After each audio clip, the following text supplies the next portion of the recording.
तर आताची एक महत्त्वाची बातमी पाहतोय। उद्या राष्ट्रवादीच्या सर्व आमदारांना मुंबईत बोलावल्याची माहिती मिळतेय। आताच्या क्षणाची मोठी घडामोड आपण पाहतोय। उद्या राष्ट्रवादीच्या सर्व आमदारांना मुंबईत बोलावल्याची माहिती मिळतेय। मुंबईमध्ये उद्या राष्ट्रवादीच्या सर्व आमदारांना बोलावण्यात आलंय। आता मुंबईतून एक महत्त्वाची बातमी समोर येते। उद्या राष्ट्रवादीच्या सर्व आमदारांना मुंबईत बोलावल्याची माहिती मिळतेय।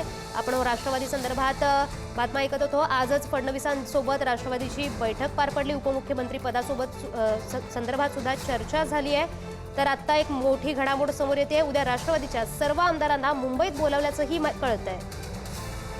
तर या संदर्भात अधिकची माहिती देत आहेत आमचे प्रतिनिधी संदीप राजगोळकर। तर संदीप, काय सांगाल? आताच्या क्षणाची मोठी बातमी समोर येते। राष्ट्रवादीच्या सर्व आमदारांना उद्या मुंबईत बोलावलंय, काय अधिकची माहिती?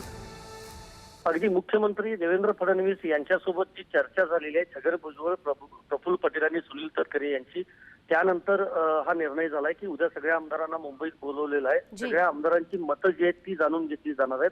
विधिमंडळ नेता असेल, त्याचबरोबर उपमुख्यमंत्री पदाबाबतचा जो काही निर्णय किंवा पक्षाचं पुढचं नेतृत्व कसं असेल याबाबतचा जो काही निर्णय घ्यायचा आहे तो सगळ्यांशी चर्चा करूनच घेतला जाणार आहे। जरी सुनेत्रा पवार यांचं नाव सध्या चर्चेत असलं तरी जी अंतिम निर्णय जो आहे तो पक्षातल्या लोकांना विश्वासात घेऊनच घेतला जाणार आहे। त्यामुळे ही बैठक उद्या बोलावलेली आहे।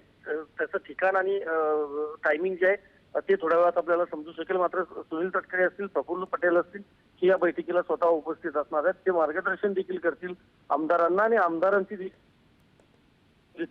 त्यानंतरच अंतिम निर्णय होणार आहे। जी। तर संदीप, आपण जसं पाहतोय की उपमुख्यमंत्री पदासोबत संदर्भात तर चर्चा सुरूच आहे। मात्र एक दुसरीकडे दोन्ही राष्ट्रवादी एकत्र येण्याच्या सुद्धा चर्चा सुरू आहेत। तर त्या संदर्भातही या आमदारांना बोलवल्याचं कळतंय का?